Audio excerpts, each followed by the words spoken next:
Hey, what's happening, you guys, and welcome to the Proclivity Podcast. I am your host, Joel Cochran. I'm here with Emily Rodella, co-host extraordinaire, and we have a great podcast for you today. Why? Because you guys are going to get to know us. If you're watching on YouTube right now, if you don't know, we do put these on YouTube every single week so you can actually watch us if that's your thing.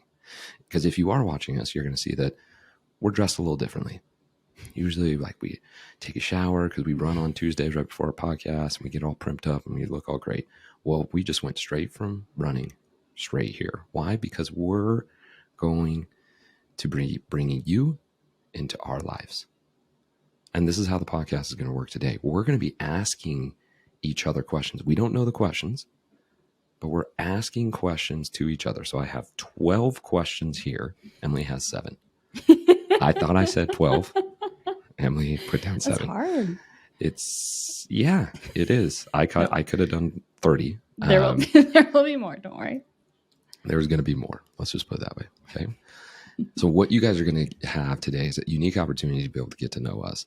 There isn't going to be too much information or science here today. Yet, if you're interested in getting to know us, this is the podcast for you. So I have incredible questions for Emily. We're going to go deep. Maybe we're going to make her cry. I don't know. Emily's like, no, I've done enough crying. I have. So before we get started, Emily, what's the one thing we do and we do well? We create healthier bodies and happier lives. We do that. Yeah. We do that. And we take an approach that's very different from any other nutrition program.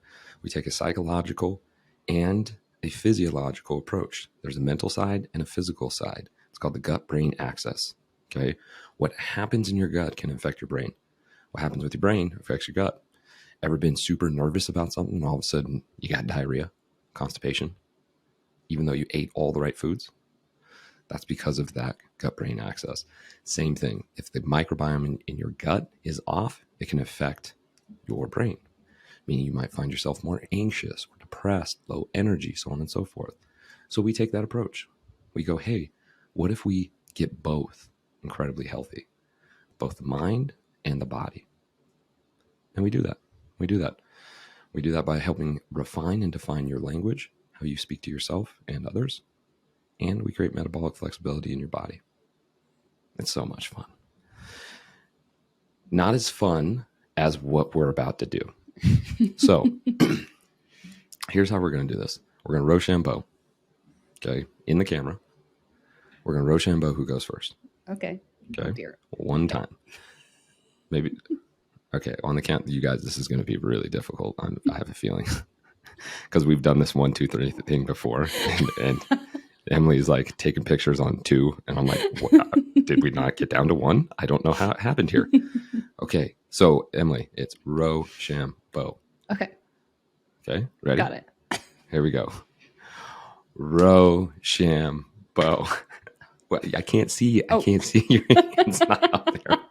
Okay. She threw paper. I threw paper. All right. Here we go. Rochambeau. Okay. There we go. She threw scissors. I threw paper again. Do you want me to ask the question or do you want to ask the question first? I would like to ask the question first. Okay, question number 1. I have no idea, guys, and she has no idea of my questions. You guys are coming along with this ride together. Here we go. All right. Joel, what's your favorite question to ask a client? Whoa. Oh, my gosh. What'd you eat this morning? No. What's my favorite question to ask a client? Yeah, it could be, anything, right? You know, one of the first questions that I ask in our one-on-one is, are you living your best life right now? Are you living your best life right now? And I have yet to get anyone to say yes. Why is that? It's not that people aren't living a great life, right? Best day ever. It's that there is a place for improvement. Mm-hmm. And so being able to ask that question leads us into the next part, which is, well, what are the limiting factors keeping you from your best life right now? Mm-hmm. We very rarely ask those questions, right? Oh, things are fine. Oh, I'm so blessed. Well, yeah, you can be blessed and still have some things that you want to improve on. Mm-hmm. And that's totally okay. Or things that are really hard, right? Mm-hmm. My relationship's really tough right now. You know, like, oh man, I really wish I had a little less weight on my body or a little more muscle, or we could run a little bit farther. Mm-hmm. Or, I don't know, I'm having a bad hair day. All great things, right? We have to acknowledge the issue or the problem to be able to find a solution to it. So that's a really good question, Emily. Thank you. Number And one. your favorite question is a good question. Yes. Yes. The question is, why not? And the answer Yeah. is yes, folks. Mm-hmm. It's something my brother and I say. Okay. Emily, what is your Mm-hmm. favorite health product of all time? Ooh. Excluding Element. You don't get the easy one of Element. My favorite health product. Holy moly. You could only take one health product to the island. What health product would you take? The first thing that comes to mind is my water filter. Hydrate, because I use that every day. Mm-hmm. And water is extremely important, right? Extremely important. Well, and one of the things that I'm curious about, because I have yet to do it, and you did, Mm-hmm. is filtering your water in your showers. Mm-hmm. Yeah, I have a sensitive nose, and I can smell when it's unfiltered water. Specifically, right. I can smell it like the chlorine. So I can tell when the filter is getting bad or if it's just, again, unfiltered water. So yeah, it can make, if you have any kind of skin issues or if you have any kind of toxic overload, you're having some health symptoms, you don't know where they're coming from, that's definitely something to consider, right? Especially for me, for my child. Mm-hmm. So he takes baths in the filtered water because he sits there for a long time in that water. Right. Mm-hmm. Well, and our largest organ is our skin. Yep. It absorbs. You guys ever looked at your fingers getting all spongy? Mm-hmm. Literally absorbing. So whatever's in the water is being absorbed into your skin. Yeah, and I've been looking at with one of our past clients who's now getting into aesthetics, or what am I trying to say? She's becoming an esthetician, and she's looking at skincare products that have the seed oils in it. A lot of them have grapeseed or sunflower oil in them. And we asked each other the question, like, well, is that the same as ingesting it? And it's like, well, yeah, it's going on your skin. It's not the exact same, right? But it's still getting absorbed by your body. And so, yeah, interesting things to think about. Well, I mean, you think about when you eat something, it goes into an organ, right? Your stomach. And then there's lining. And then it's meant to absorb. Same as our skin, right? It's going to absorb, maybe not the same, not as efficiently, but it's important to think about. Okay. Okay. Joel, what's your go-to dinner? Oh, my go-to dinner. Guys, and we've thought about creating a business like this. Okay. And Emily and I talk about this, and she actually helped me to really think about this deeper, is when I food prep, I do all my broccoli, and I do my protein. So an idea, or what I did last night was I actually pan-fried chicken. So put in a little avocado oil and pan-fried some chicken, which was super nice. Like chicken breast or chicken thighs? Yeah, chicken breast.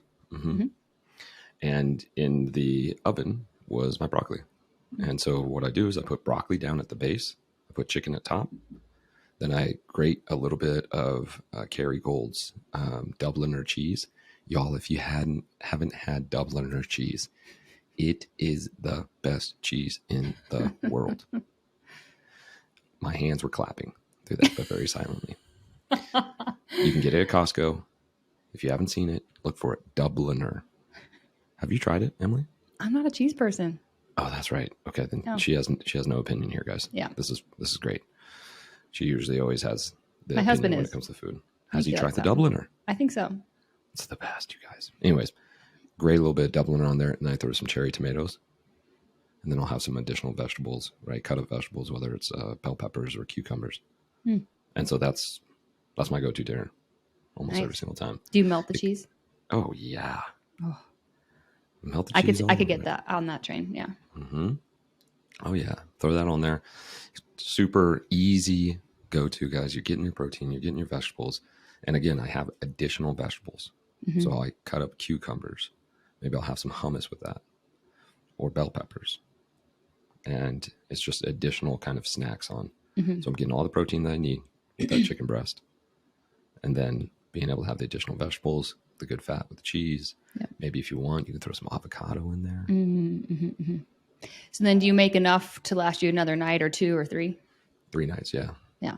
What I have right now for my protein, I always counted off my protein.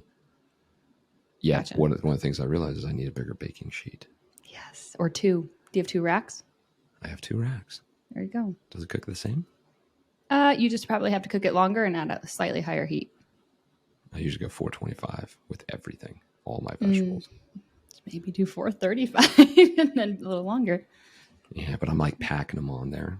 And so it's like they're not getting the same crisp because they're like all close to each other. So then they're almost like steaming instead of like getting crispy. The two. Okay. 2 baking sheets. Okay. What baking sheet should I get, Emily? Oh, I think it's called like something USA. It's made in the USA, which is great. Oh, okay. That's limits things down. That'll get me. Thank you. I literally think it's called USA Pan or something. So I'll look it up.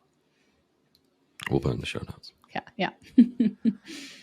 Emily's been super nice. I'm going right into it. Hey, Emily, here's your next question. Oh man. Okay. What was one of your most embarrassing times in your entire life?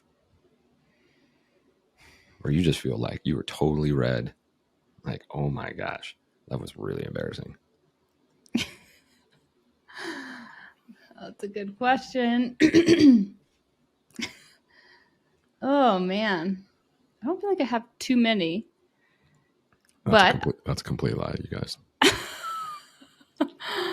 Embarrassing time. Look at Emily. She's like, no, I've just been perfect my entire life. What are you talking about? I don't know if this is interesting or not yet. Here I go. There she goes. One that comes to mind. It's not that. Maybe no one's going to think it's funny. It's okay.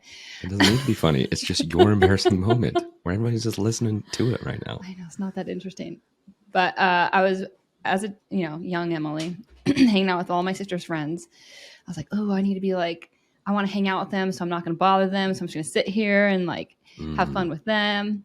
Yes. And then all of a sudden, our dog walks out with something in his mouth. I'm like, what does he have in his mouth? And like literally like 8 of my sister's friends in the living room just hanging out. And then it's just me, little Emily, like 3 years younger. And so I don't know who it was, but got something out of his mouth. And it was a sock with my underwear in it. And for whatever reason, obviously me being younger with hanging out with older kids, that was my embarrassing moment. Oh, that is a good embarrassing moment. Definitely turned red and I didn't know what to do. Did you just pause and just freeze or what? Do you remember? Yes. And then I think I got up and grabbed it, and I don't remember if I ever came out of my room. You guys, I'm so glad that I asked Emily that question, and she didn't ask me the question back because there's still time. Listen, you wrote down your 7. Okay. I wrote down my 12. I came with more firepower than you did. Okay, here we go. You ready? Yeah, I'm ready. So we've talked about this a little bit in terms of like a go-to workout, but when we have a lot of clients and, even with ourselves, if we're short on time, what's your go-to workout if you have less than 15 minutes? Yeah. Go-to workout. Yeah. I made this and we talk a lot about identity. Identity is really important because if you don't switch the identity, you go back to the identity you started with. So you could do whatever workout regimen or whatever diet, but if you still think you are that person who started before the diet, before the program, you'll go back to it every time. And this is what people talk about, yo-yo dieting or yo-yo exercise. Mm-hmm. And so with that in mind, coming from a background in CrossFit, really high performance, high striving, percentages, it was really black and white. You either did the class or you didn't do the class. And majority of the times I would do 5 days a week. And when it came to doing anything else on those other days, I would do nothing. I wouldn't take the stairs. I would take the escalators. I wouldn't walk any extra. No, right? Why would I? I'm a CrossFitter. I work super hard in those hours. I changed my mentality to I move every day. That's how I'm going to survive to live to 120, is by moving every single day, testing my balance, my strength, my stamina, everything. And so I changed that.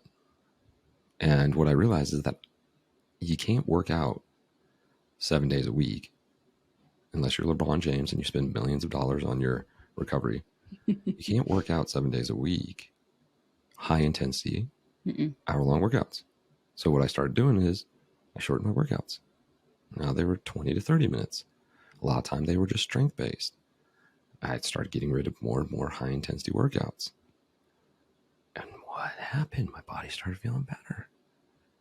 And so the reason I say that is that having the identity that I move every day helped me as a hard charger who can tend to go black and white, right? Which a lot of our hard chargers struggle with. It's I either did my workout, prescribed, RX'd, 1 hour long, 5 miles at certain pace, or I didn't, right? And if I didn't, then I'm totally out. I'm not doing anything. So I brought that to my thought process of, okay, I'm going to move every single day. And it can be anything. So now I still get the black and white, which is I move every day.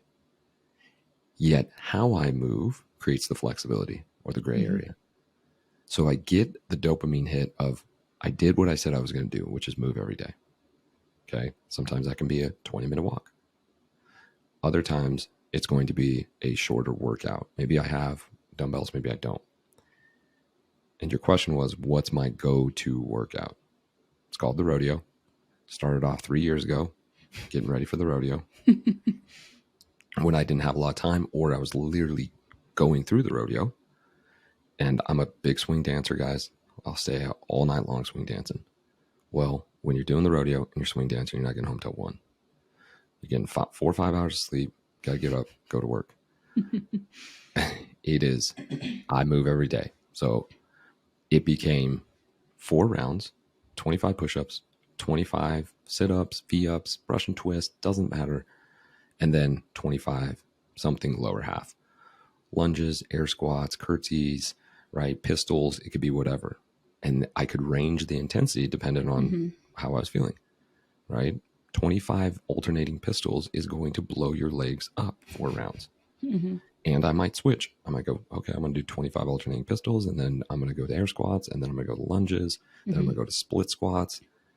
What that does is it gives me the ability to move. It gives me variation in that rodeo workout. I might do diamond push-up, wide push-up, clapping push-up, hand release push-up, all creating a different stimulus. And it may take me 10 minutes or less. And guess what? My heart rate's up. I'm sweating. I feel good. So that's my go-to. Yeah. And that was going to be my next question is, how do you prioritize movement? And this is something I look up to you in terms of, I mean, it's a little more challenging when it comes to being a parent and right. My son wakes up when I'm trying to get my workout and that kind of thing. Yet you get it in every single day. And for you, is it a matter of, hey, that's the first thing I do when I wake up? How, for anyone out there thinking like, well, how does he do that every single day? How do you prioritize that? Is it that identity and then you make time for it, or what's that next step? Yeah. Being able to lower the barrier again. I've created a morning routine that really drives me towards my exercise. It's a morning routine I can do anywhere in the world. It's not that it's special to my home, which a lot of people do, right? I got to have my specialty. Well, what happens if you don't have your specialty? Or your gym. Right? Yeah. Or my gym or this. And so I have a morning routine, and you guys can check it out in our blog. It's in there, that I can do anywhere in the world. As long as there's running water and I'm waking up from a bed, I can do my morning routine. And it drives me to the point of, okay, now it's time to move. And dependent on my time, right? I go, okay, what do I got here? I got 5 minutes. I got 5 minutes. I'm going to go as fast as I possibly can, or I'm going to go as slow as I possibly can. And then I'm going to seek for other moments the rest of the day to move. Ooh, cool. I got 15 minutes right before my next call. Great. I'm outside. I'm walking at a brisk pace. Oh, nice. We're going to get done eating. I did it the other day with my family. We got done eating. Hey, guys, you know that 10 minutes of a brisk walk after you eat helps with digestion and the uptake of glucose? Helps you sleep better at night? Great. Cool. Do I do that every night? No. If I only got a 5-minute rodeo of 2 rounds, then I'm going to seek every opportunity to move. If I'm with my nieces or nephews, you best believe I'm playing like crazy. Okay, I all of a sudden become the dinosaur, right? That they're riding. I'm running with them. I'm saying, hey, let's go outside and jump and play. Yep. Now I've found different ways to keep my movement up. Yep. And I have found time again. That has created the best. We were just talking about after my run. I was talking to my brother about it, and he said, hey, rank what you feel your body is right now. Top 5, top 10 when it comes to athletic performance, aesthetics, feeling, flexibility, mobility, so on and so forth. I was like, oh, maybe top 3. He's like 1. All the things and I look back and I go, hey, you know what? You're right. You're right. And you guys, the other day, I posted it on Instagram. I said, hey, guess how many hours? And it was under 3 hours. Total workout time in your week, right? The entire week. And my body's never looked better. Never performed better at 37 years old, guys. Yeah, which means 25 minutes a day, about. That's it. Yeah. Yeah. Well, I also, from the outside perspective, you also do little things, like you said, you find little ways to move throughout the day. You have a sit to stand desk. You stand quite a bit. And the other thing that I know has helped me is not scheduling appointments early in the morning, right? For me, I start at 10. I know you start at 11? 11. And that helps give you that space to move, to get things done in the morning before your, any certain appointments start. And that helps a lot. It does. Yeah. It does. Right. The proclivity pyramid, guys, starts with language, then it moves to structure. Yeah. Right. Because we first have to connect with identity, like I did. I'm going to move every single day. Okay. Well, how am I going to do that? Well, I'm going to structure my day to match my identity. Oh, great. Cool. Is that all I have to do? Well, no, not necessarily. I also need to create a metabolically flexible body.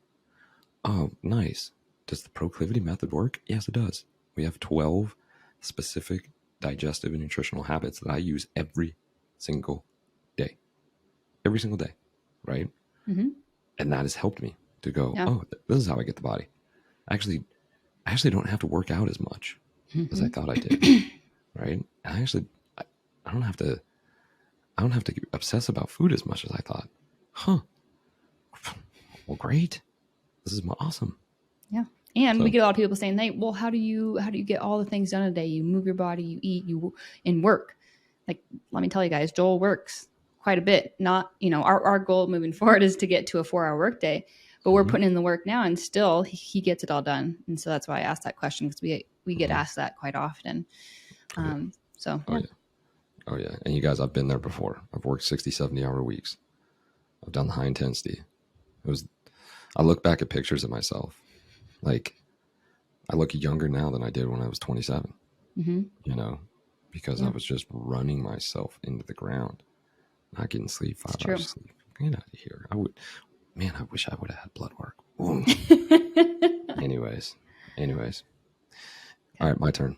Emily, what's your superpower? And why? What is your superpower? Your best characteristic, your superpower? Can anybody guess right now? Who's listening?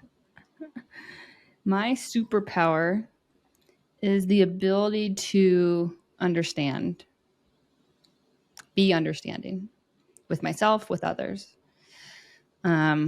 This has come from my own experiences of, okay, well, I'm going to have to learn how to be understanding of myself in the situation if I want to survive, but also with others, right? That helps me communicate with others, be a good coach, and keep moving forward, right? And like we talked about, get away from the black and white. So for me, if I can be understanding with, oh, I didn't get a good night's sleep. Okay, well, I'm still going to move my body, but I'm not going to do the hour-long CrossFit class. I'm understanding of myself. And then also when it comes to talking with other people, I resonate, or I'm able to listen and say, hey, yeah, I get that because I've been there. Or even if I haven't been in someone's shoes specifically, I'm able to say, hey, yeah, that can be hard. Let's look at it in this way. And so coming from a place of understanding in lots of different areas of life, I have found has helped me a lot in order to be healthy and happy. Does that make sense? Yeah. Yeah. Understanding. I mean, I would say empathetic and sympathetic, you know, you have a great ability. I would say there was a point when we first really started working together, even in like Double Edge, where the empathy was almost too much, right? Feeling people a little too much. Yeah, for sure. And now you've created a really good balance of being able to go, man, I can feel you and I can detach from that. Right. I can really get into your shoes and then I can step out of them. Yep. And we know that a lot of people struggle with that. So one of the reasons they struggle with yes and no is because they empathize so deeply 100%. that they're just like, I would never want that. So no way am I going to say no to that person. Yeah, exactly. But you're still saying no. You're saying no to this person, the person that you are. Yeah. And you've yeah, it's been impressive. Thank you. Well, and you've helped me with that perspective, right? When you're saying yes to others, you're saying no to yourself. So I flipped that. First, I say yes to me, and then I go to others. Love it. Love it. Yeah. Okay. Well, my next question was very related to what you were just talking about. So back in the running a gym days where you, like you said, you were doing a lot of things. You're doing the high intensity workouts. You were actually eating fairly well, right? You had some paleo prepped meals, I remember. Yeah. Yet, did you recognize while you were in that you weren't living your best, healthiest life? Like, were you like, oh, I'm doing all this stuff, but why? You didn't recognize it? No way, man. So at what point did you recognize that? 2020, the pandemic.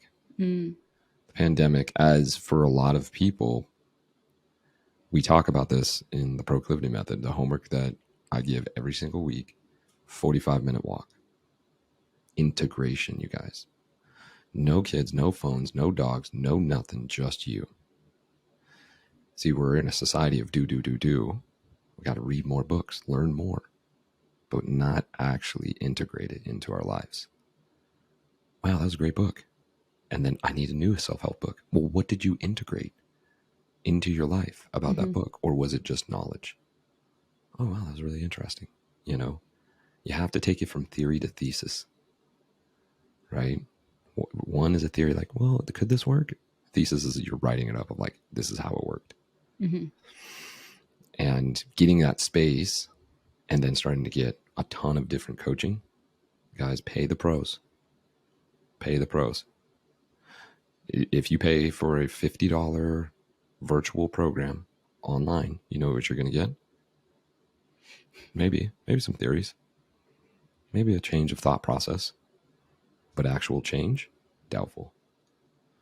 That's why I paid coaches a lot of money, tens of thousands of dollars.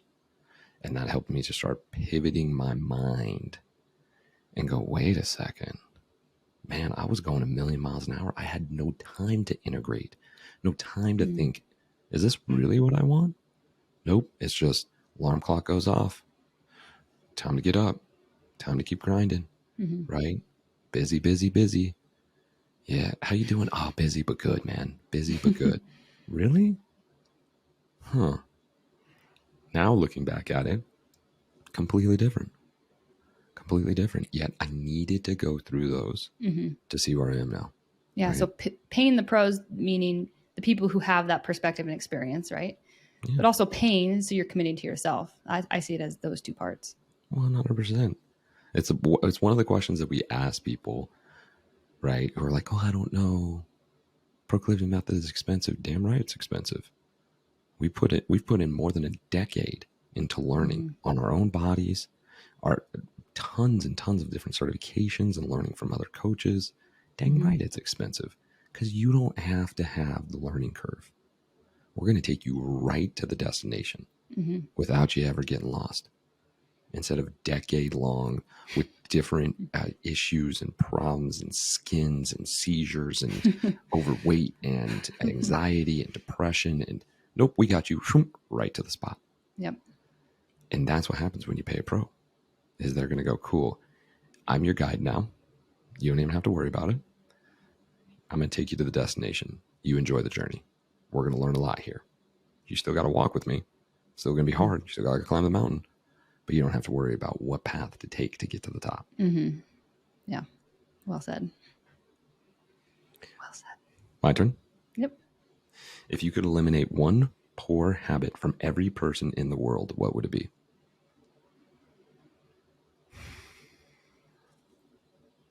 Whew. Ooh.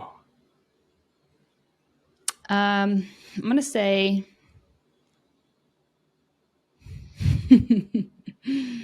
First thing that comes to mind is the dialogue that comes into your head when you don't do something as planned. So like the screw it's like, oh, screw it, I already messed up. Like the habit lots of of things. The habit of like self affliction or beating yourself up. Because I see that happen time and time again. I mean, I've experienced it, one, but two, in my clients. And that leads to the inconsistencies and the self-doubt, right? It's that vicious cycle of like not believing in yourself and that black and white mindset. It's like, well, I didn't do the hour-long CrossFit workout, so I'm not going to work out at all. I didn't eat. I messed up with my breakfast, so screw the rest of the day. I'm just whatever. Yeah. Man, you surprised me on that one. Because I'm like thinking to myself, water? Like, well, no, like poor habits. Like, okay, imagine if nobody ate sugar in the entire world. No more sugar.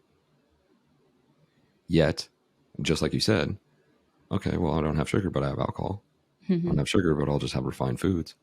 Yeah, like, it would turn into something else. If we just took away one, right? Yeah. And what you're saying is, hey, if we actually change the identity through the language, where I move every day, I make healthy decisions. It's like when I tell people I don't drink, and there are people, wait a second, I saw you drink last year. And I'm like, yeah, and I don't drink. That's my identity. Because I'm much closer to that I don't drink than I am closer to that I do drink. Right? Yeah. Yes. Will I have a whiskey, okay, at the rodeo? You better believe it.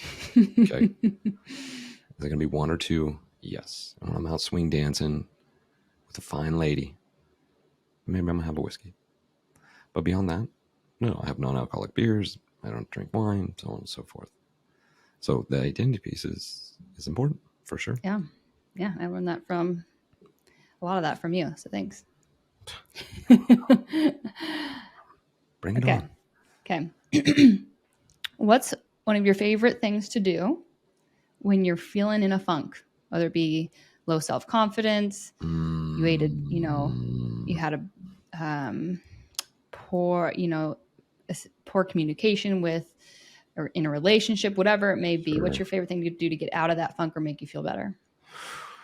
Great question. As of recent, I've been dealing with a lot of self-doubt, insecurity, depression, sadness. Yeah, you guys, I'm human too. People say that, they're just like, what? Joel gets sad, but best day ever. You best believe it's the best day ever. Which is I get the opportunity. I get the opportunity to be able to feel depression, you guys. How am I supposed to know pure joy without depression? Right? Or sadness or anger.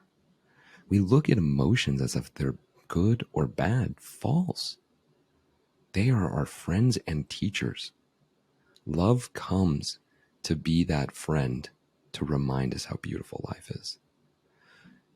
But jealousy or sadness or anxiety or frustration are incredible teachers that if we pause and we listen to them and say, okay, show me, what is it? Then they can go, hey, we're here with you, not against you, but with you. And when we can change that mindset, we can start looking at things and going, okay, I'm right here. Now, what is my tool to get through that funk? Mm-hmm. Breath. Breath, you guys. Have you ever watched a movie, scary movie, late at night? Maybe it's raining outside. Trees are rustling on the house. What was that? Okay, blinds are all closed. Lights are down. Movie's really scary. Have you ever tried to watch that same movie first thing in the morning, Saturday, maybe in July, 78 degrees outside at 9 o'clock, and all the windows are open, and you're making banana pancakes with Jack Johnson in the background? Go ahead, put that movie on. That movie all of a sudden isn't as scary. What is my point here? The breath are like the blinds to your house. Mm-hmm. Open them up. When you breathe, you expose light to the scary thing. And it goes, oh, not so scary. And that's as simple as breathing into your belly, guys. How much breath can you breathe into your belly? And then totally let your body relax naturally to expel that breath. Mm-hmm. And then you just do it again. You repeat. And you just naturally let it relax again. There's plenty of breath work practitioners out there and techniques, yet just taking deep breaths. Right. When I'm laying in bed and I'm scared, and I haven't gotten a full night's sleep in well over a month now. Yet, how do I get myself back to sleep every time I wake up? Cool, Joel. First language. Hey, Joel, I got you. You're safe here. You're all right, buddy. That is speaking to myself, you guys. Might sound a little woo-woo to you, but you got an inner child inside of you. That's the one that's freaking out, not the adult. It's the inner child that's freaking out about the relationship, about work, about family. I feel unsafe. And it's that inner child that goes, I feel unsafe. What are we going to do? Mm-hmm. So to speak to myself, Joel, you're good. I got you, buddy. Everything's going to be just fine. I'm right here. I love you. And then breath.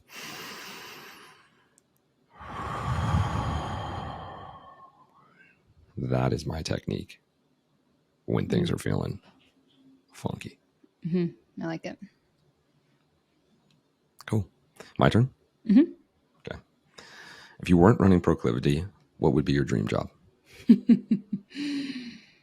Oh, man. Well, first of all, this is my dream job.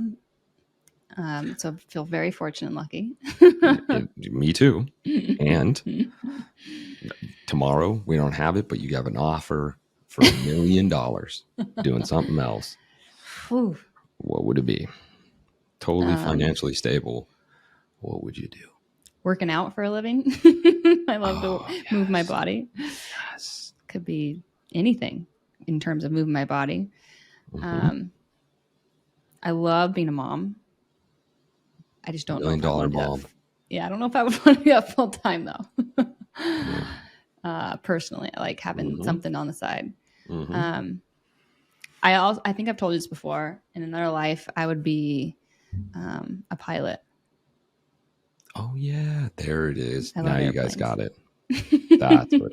Helicopter, you said? No, I love like C-130s or a C-5, like the big jumbo carriers. Yeah. Shout out. I like fighter jets too, of course. Shout out to Joshy. Yeah, my brother. Mm-hmm. Love it. Yeah. Good question. Okay. What is your favorite treat? If you're having a sweet craving, what's your go-to? 7 Sundays. Okay, 7 Sundays. That's your healthier treat. Is there a refined treat that you ever treat yourself with, whether it be fast food or a donut or something like that? And we'll come back to the 7 Sundays for those who don't know. Okay. So this is interesting. Okay. This is very similar to my identity with exercise, my identity with alcohol, and now my identity with sugar. This last year, I went, I don't eat sugar. I'm done. Just like that.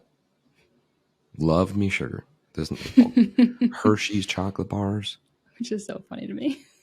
I know it's so funny to you, but there's a emotional connection to that because I ran the Hershey's track and field games. Right. Yep. That makes sense. And if you guys don't know the background of what Hershey's did for kids, it's incredible. It's incredible. Look it up.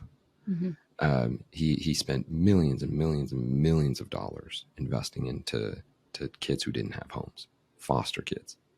And it's just incredible stuff that he's done. So it tastes completely different to me. And of course, I've been to the factory, so I've tasted it. Yet coming back to it, I don't eat sugar. It's not something I do. So all of a sudden, didn't eat sugar anymore. So if there was a sugary treats, this and that, no, I'm good. That doesn't mean, again, guys, that there's times that I've had some sugar in the last year.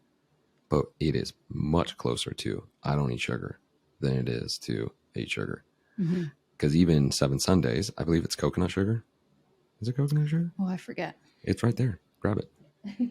We literally have 7 Sundays in there. Boop. Bam. Read the ingredients.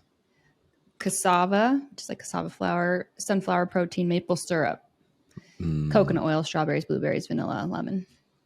That's the whole ingredients of 7 Sundays, guys. It's a cereal. It's incredible. It has a hard crunch. Listen, I've tried a lot of the other ones. It is great. The 3 Wishes, the Loving Star or something. Lovebird? Lovebird. Yep, that's the one. That's a good one too, guys. Those are all great ones. 7 Sundays. Simple, effective. You can eat it with no milk, right? Dansby loves eating it without milk, right? Oh, yeah. Just little poppers, little treats. Yep. Totally. So 7 Sundays is like my sweet treat, or Greek yogurt, crushed up almonds, blueberries, nut butter, a scoop of vanilla protein. To me, that's that is amazing. If it comes to like eating out, a good burger, right, with a gluten-free bun, Burger Me here in Reno, knock it down with their elk burger, give it to me. And then Eclipse Pizza, they have a gluten-free crust that's really, really good. That's my go-to, along with their goat cheese salad. Whew, guys, double the chicken with the goat cheese salad. Get out of here. But these treats, they weren't always this because I look at these as a healthier version, which is how my treats are that way too. But they weren't always that way. Yeah. And so again, I know there's people out there who are like, well, come on, like you don't have an In-N-Out burger, you don't have an ice cream or a donut here and there. And to me, I think, well, I don't even want that anymore. No. Yeah. But it wasn't always that way. Would you say that's true for you? Well, yeah, 100%. I mean, I used to eat donuts all the time, and I'd always have a stomachache after it. There was something about the sugar and well, obviously being gluten intolerant as well. It would always mess up my stomach, but I would just go back to it. And it wasn't until I started going like, do I really want this? Right. Do I really want this? And that really helped me to start changing. Guys, again, this took us a decade or longer to make the change. It takes time. If you think you're going to go, if any nutrition program is promising you change, lasting change in 3 months or less, it's malarkey. Emily, how long is our program? 3 months. 3 months. And you're going to hear from us. That's why we rep it so hard on the mental side, that we're really actually working more of your mental than we are working, hey, you need to have these specific nutritional things. Because we're changing the identity. Because then what do? Oh, we have the Proclivity Life. We don't talk about the Proclivity Life a ton. This is actually the first time we've talked about it. And the Proclivity Life is another year-long program that if people are serious, we can now help really start to refine. Can you make a lasting change within 15 months? Yes. And you'll have to keep going. You'll have to keep going, keep repping, keep coming back. And we have an alumni group where we come back to them and we talk to them about it. Consistency is key. Repetition is the mother of all skill. And so it takes time to be able to ingrain that. So yes, did I eat the cookies and the s'mores? I used to, at the gym, on my birthday, I would probably have 250 cookies, chocolate chip cookies, gluten-free chocolate chip cookies. Because I would literally tell people, you want to get me something for my birthday? Cool, bake me cookies. And I would eat all 250. I wouldn't even share. Okay, maybe I'd share a little bit with the coaches, but I'd bring it home and I would mash on those things. Mm-hmm. And what did it do? Keep my sugar cravings reoccurring. Mm-hmm. But finding that having a little bit of 7 Sundays that has higher amount of protein, more fiber, I can have some of that without going crazy. Mm-hmm. Yeah, cool. So, that's a good question. Yeah. Man, I feel like our questions are a little bit different, but it's good. What is one of your biggest fears? Oh, yeah. One of my biggest fears is not seeing. Oh man, it's going to get deep real quick. Oh yeah. Not being able to see my son grow up. So talking about you passing away or dying? Yeah, either that or him. Mm-hmm. But both, because I've had seizures, right? And so for me, that's on my end. I'm like, well, am I ever going to, 1, wake up from it, and 2, remember him? Because I tend to not remember him immediately after. And so there's that. But then also, of course, I've had close friends with children pass away, and that's just gut-wrenching. Heart-wrenching. Grief is such a real thing, you guys. And for anybody out there that's dealing with grief right now, whether it's loss of life or a loss of a relationship, we're thinking about you and we're praying for you and we're here for you. There is a way to grieve, guys. And if you ever in need, please reach out to us. You're not alone. You're not alone. Boom. That was, we went deep. We went deep there. Yeah. Good thing we eat 7 Sundays. Okay. And stay healthy and have identities that we're going to live to 120. Well, that's literally, that's my driving force for what we do, what I do. Yeah. That's my driving force. I don't even have any kids yet. Yeah. Just trying to find somebody to knock up. True life. True life. Yeah. Okay. Well, you touched on this a little bit. This is my final question, but we can do more, of course. This is the final one I've written down is, so I have a lot of people ask me, does Joel really live the best day ever every day? And of course I'm like, yes. But explain to the people what that, and again, you touched on this a little bit. Yes. But even when you have the hard days, right? If you can, explain to us what that actually means to you. Because some people might be like, yeah, right. It's not actually the best day ever. But what does that really mean to you? And if you can dive a little deeper on that. Granule, guys. Get so granule. See, we get so high up when it comes to life, right? I need the house. I got to have the perfect job. I got to work the X amount of hours. What if you don't wake up tomorrow? What kind of life can you live that you're not being able to live it? See, 700,000 people die every single day. I think it's even 750,000. Every day. They don't have the same opportunity that you have when your eyes open up and you take a breath. You have the opportunity. So whatever problem you're facing, and I'm not discounting that problem, because you guys, I've been in the thick of it right now, and that is life. Life is seasons of pure, everything's flowing and it feels very light, and there's seasons of heaviness. Yet when I step out of my bed every single day, holy crap, do I go. First, I've cheated death. God has given me another breath. I will live this day as if it is my last. And I go through my core values of the man that I'm going to be as I walk out this day. And the last two things that I say, that with this last final step, this could be my last first step for the rest of my life. I might not make it through it. I'm going to live this day with joy.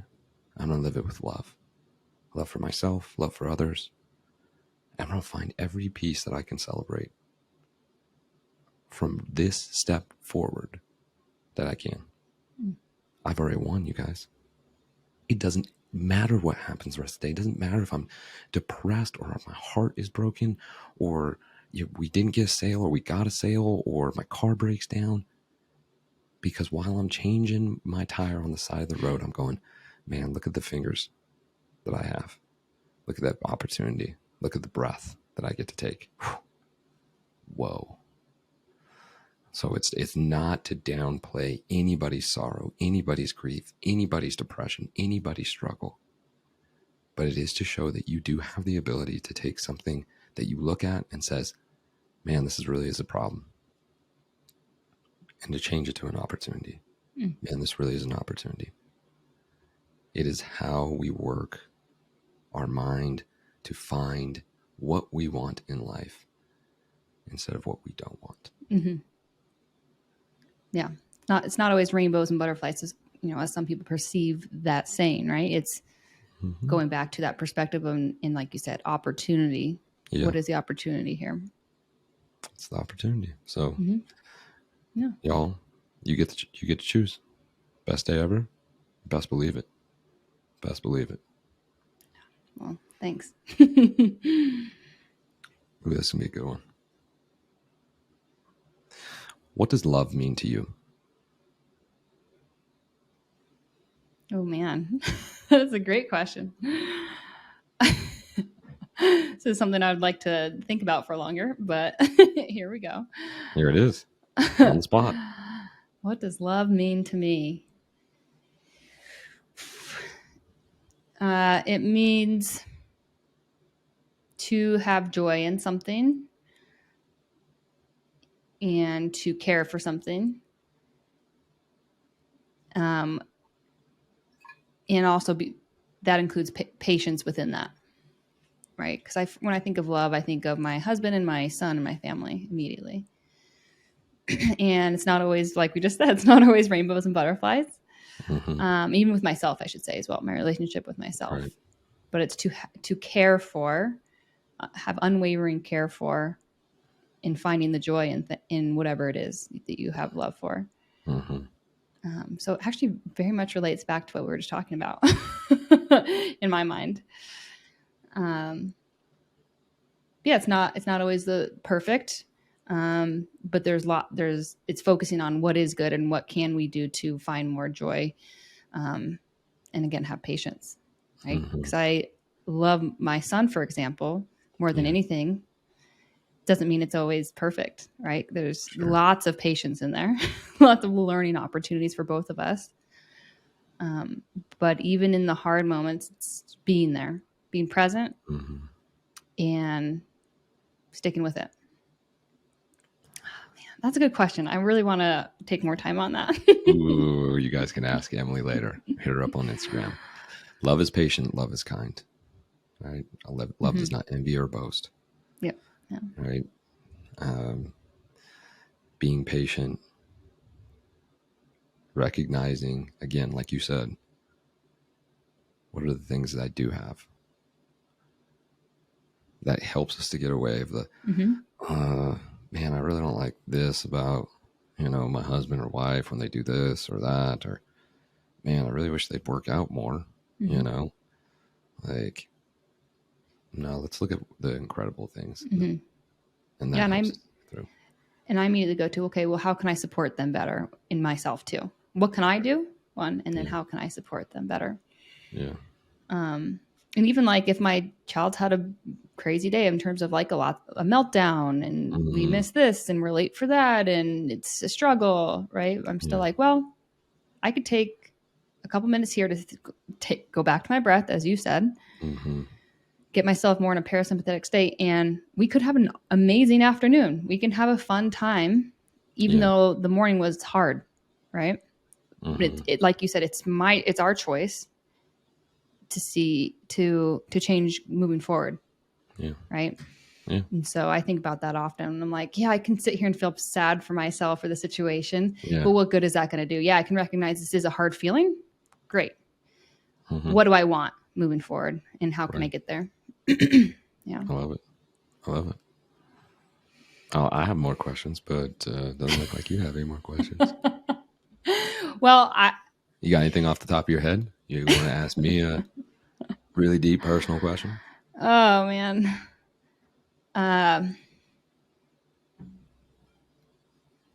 So you ask this a lot of our clients, a what if. What is a big what if in the positive direction that you have thought about often? So it's similar to like, okay, if you could be career wise, love wise, anything. It's a big what if that you think about over and over. You know, for me, if we're like a what if where the imposter comes in and the scary things come in is in relationships. What if I never find love? What if she doesn't love me? What if I never have kids? Right. And for me, in terms of my therapy and my coaching, my what if is, what if I find complete peace with the woman that I love? You know, what if she's my best friend for the rest of my life? But what if I fall in love again and again? I'm not going to say every day, but what if I fall in love with my wife again and again and again, and I court her again and again and again? And what if it's amazing? Mm-hmm. And what if the sex is incredible for the rest of our lives? What if? What if? Okay. And that's a big what if for me, you know, is in my relationships. I mean, we've talked about it plenty. You guys have heard me talk about it a little bit, and I believe that I'm closer and closer than I ever have been with the work that I've done with myself, my relationship with myself, my relationship with my family, to be very prepared for falling in love time and time again. Being open to it. Yeah. It's true. Wouldn't it be nice to get courted? Just like an annual kind of thing. Like, oh, January 1st, time for you to court me again.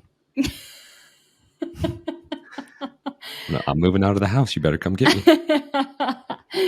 Yeah, and in not that literal sense, but yes. Yeah.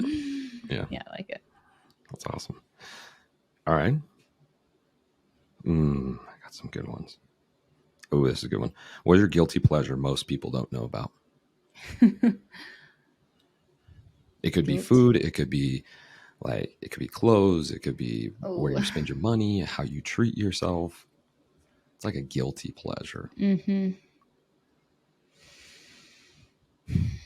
Guilty pleasure. Well, or a pleasure that you pay a lot for, or maybe it's not that you pay a lot for, or like people might go, huh, wow. Well, I think one coming from the nutritionist, this would surprise people. I have a guilty pleasure of, treats, like sweet treats, whether they be, well, again, for me, it's like a paleo cookie, or it's a 7 Sundays cereal, or it's chocolate 99% of the time.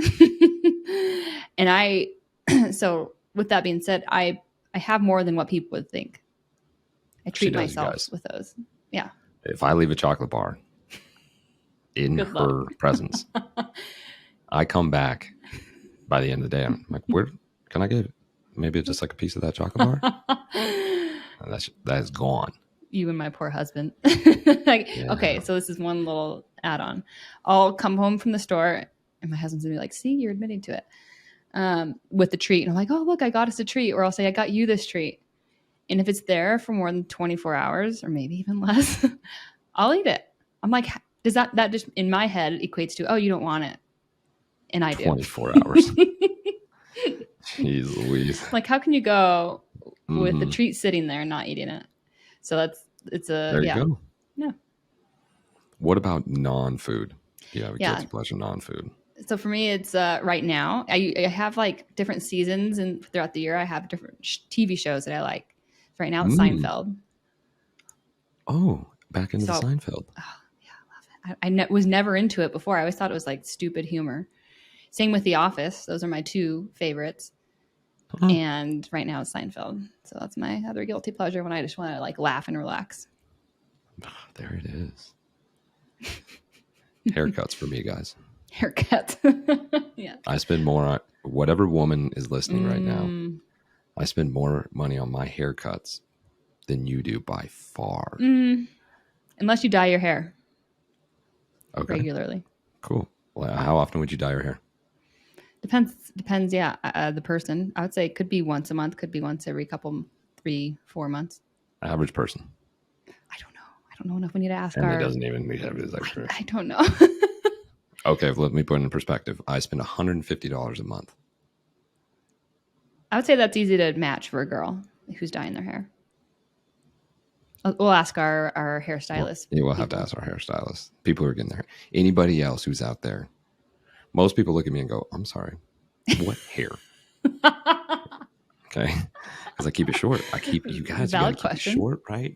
I'm getting a cut today. All right. I walk out of there. Okay. I go in at 5'8". I leave there 6'2". Okay. Look at my haircut. It's lights out. Yeah. And I love this actually. When you told me that, I'm like, man, more guys or people in general should have something like that for themselves. Like treat yourself if it makes you feel great. Yes. Yeah. A fresh pressed suit. Are you kidding me? My favorite thing is to get a fresh pressed suit or dress shirt and put that sucker on with a fresh cut. I am literally just floating through. Nothing stopping me. Get out. Yeah. I like it. Okay. How about 2 more questions? 2 more questions. We're hitting the hour mark. Maybe people are still listening. Maybe people aren't. Maybe not. Probably not. No way, Emily. Don't you downplay us. We are very entertaining. Okay. And people are getting to know us very deep. We've gone deep. We've gone funny. Okay. We've gone informational. We've talked about relationships. We've talked about grief, death, love. Yeah. We're hitting spectrums here. Oof. Okay. I have a question.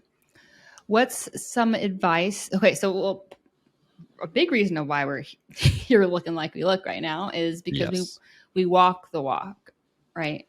Correct. And so what's a piece of advice or coaching, advice that you give to people that is still a hard one for you in terms of like you have to coach yourself daily on? Does that make sense? What's something that's still hard to walk the walk, but that you believe in? For you? Yeah.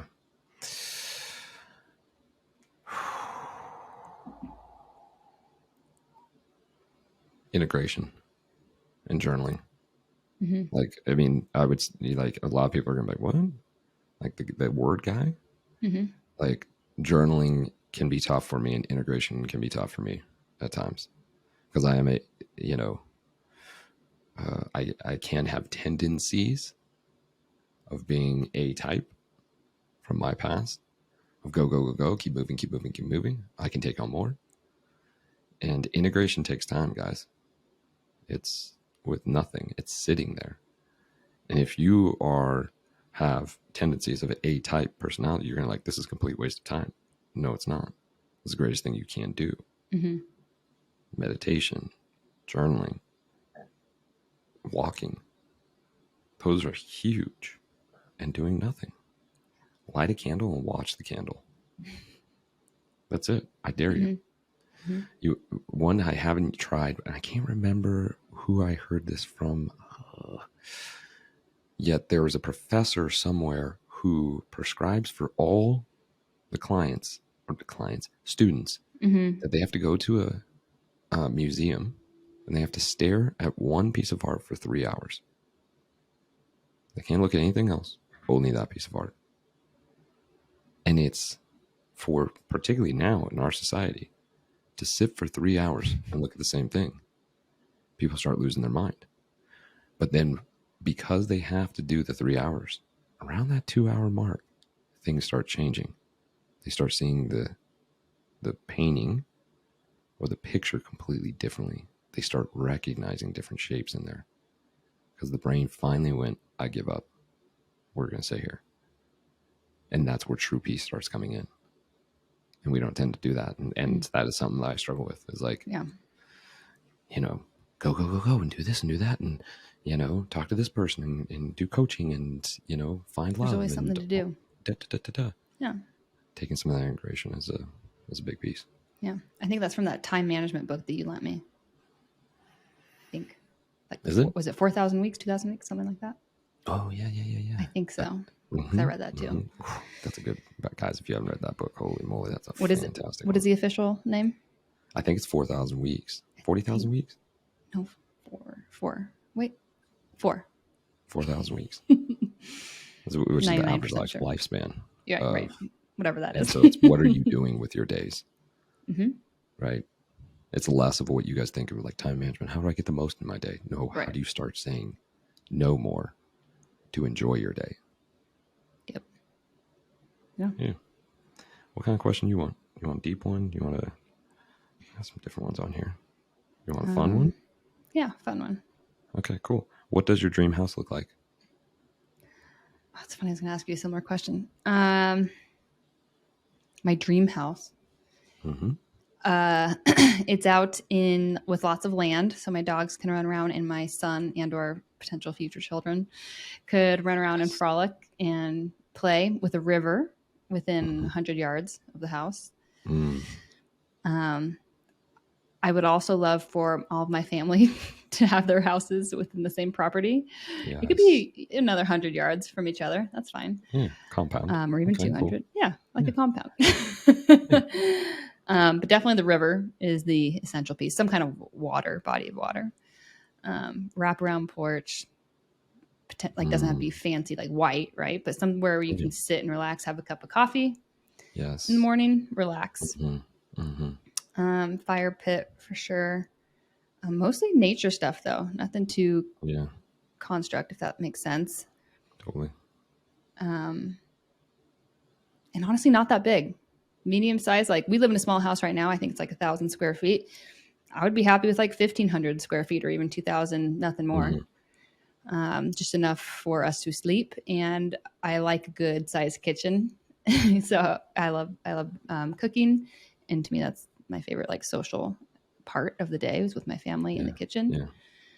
And being able to host dinners. That's very important. That's what I aim to do, is have a big space for that. And really that's all I want in terms of like the specifics don't matter as much to me. Yeah. Other than the land, the water, that space. I love that. I love you guys. Did you catch that? Did anybody else catch that? Well, that's it. Yeah, just 50 acres, river running through it. More property that can be subdivided so that I can have the rest of my family on there. And wraparound porch, 500 square feet of a kitchen, out of my 2,000 square feet. I love it. Yes, that's it. Although my husband and I talk often about what do they call it, like a mini home or like a containerized home that's just like that's it. That's it. That's all you need. I would have a bigger patio than I would patio space than I would like actual living space. Agreed. Yeah. The only catch there is I want to be able to host some dinners with my family or people. Yeah. So space for them. That's what that patio is for. Yeah. Except for the winter time. But that's what I'm saying. You have it winterized, right? So like there could be like some drop down canvas or whatever. Basically you can close it. You have some heaters that are above. Like you get real creative here. We're not talking we're talking dream here. Okay. It would be during the summertime, it could be opened up, breeze come through, but summertime I can close it down. Right? Have heaters so it's completely warm. Yeah, I can see that. You can't see that. Yes, I can see that. Okay, my last question for you. Yep. What does a dream date look like for you? Did you say day or date? Date. Like taking somebody on a date? Yeah, or someone taking you on a date. Since we're stop that. Like somebody's going to take me on a date. I'm freaking suavemente. Okay, well then you plan the date, right? Since we're talking love here. Yeah. What's your ideal date? Like, what would you do? Where would you go? Yeah. There's a couple different ways that you can go with this. There's the simplicity of a date, right? One of my favorite dates of all time was I picked this young lady up, and we had been swing dancing all over town. I think we swung dance at the top of Mount Rose. We swung dance in Costco. Oh yeah, dude. I can see that. Not surprised. Not surprised. So what I said to her is, it was a surprise. I said, "Hey, this is what you need. Here are the things that you need. A, B, C. And I want you to think of one place that you would like to swing dance at." And she was like, "What are we doing?" And I said, "Don't you worry about it. I got this." So I came, I picked her up, and I said, "Where are we going?" I said, she took me. She didn't tell me location. She just said, "Take a left here, right here, go here." So there was some adventure for me, even though I was leading the date. I said, "You pick first. Don't tell me. You pick first. Take me there." Well, we ended up at the Reno Rodeo. Gates ended up being open, and we ended up swing dancing in the middle of the arena. Nobody else around. Whoa, that's cool. Super cool. So then it was my turn. So then I took her down to the river, Virginia Street Bridge River, and we swung dance there because they have the lights underneath the water and everything. And so we just swung dance across the bridge. So we were walking and swing dancing. And then she would pick the next location. Ooh, fun. And then we ended up at the top of the parking lot at UNR. And we took birds to get there. We didn't drive. So we took birds. Yes. Right? So she was just saying, keep going straight. Now we're going to go right. Now we're going to go this way. So each time we only knew what the next location would be. But each we knew what it end up in, which was swing dancing. Right? Of course, you have a great answer to that question. Yeah. And so we went all around town. And of course, my whole point was to show her off. That's what swing dancing really is about. And so we got multiple comments, so specifically about her, which is what it's all about, is to be able to show the beauty off. And so it was a beautiful night. And we ended it. Did we get something to eat? I don't know. Can't even remember. We just kept swing dancing all over town, everywhere. Yeah, for those of you who don't know, Joel loves to swing dance. I split my pants. That's how I did it. That, which made it even better. Yeah, for sure. We were swing dancing down in Midtown. We heard some hippity hoppity music coming from one of the places. We went in. It was hippity hop. So now we went from like super romantic, like swing dancing, to hippity hop. And I was like, and so she's doing her thing, right? She knows how to move her hips, right? And I'm, dang, this girl knows how to dance all kinds of different ways. I love that, right? And she does a little drop it like it's hot moment, right? Not all the way down, but drop it. I'm like, that's not how you drop it all the way down. Let me show you how. Okay, I'm in cowboy boots, so I got my heel lift already, right? If anybody is unfamiliar with that, my Wranglers, having a little heel lift gets you that upright position. You can just drop it down hot. So I was just like, check this out, drop it like it's hot, boom, and just hear a and my full pants. Okay, y'all. That's awesome. Right at the crack, all the way down. Must have been a 12-inch pop. Here's the thing, you guys. Here's the kicker. I didn't have any underwear on because that was my last underwear. And I was like, oh, dude, I don't usually free ball in my Wranglers. My butt cheek was hanging out. That's how the night ended. Romantic, swing dancing all over the place, butt cheek hanging out. And we had to take birds to get back to the car. So I'm riding on a bird, my butt cheek just bouncing, right? And she's just behind me, dying, laughing. That's awesome. That's a perfect date. That's You got the epic. romance, That's epic. and then you get the humor at the end. Yeah. And then we went to Safeway and got food, and I walked through the aisles with my butt cheek hanging out. Oh my gosh! Again, not surprised. Not surprised. Yeah. So Okay. there you go, guys.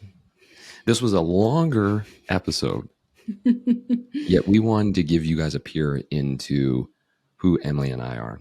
We're usually here telling you guys about health and wellness and what to do, but we also wanted to show you that we are human, we are real, and we hope that you got to get to know us a little bit better.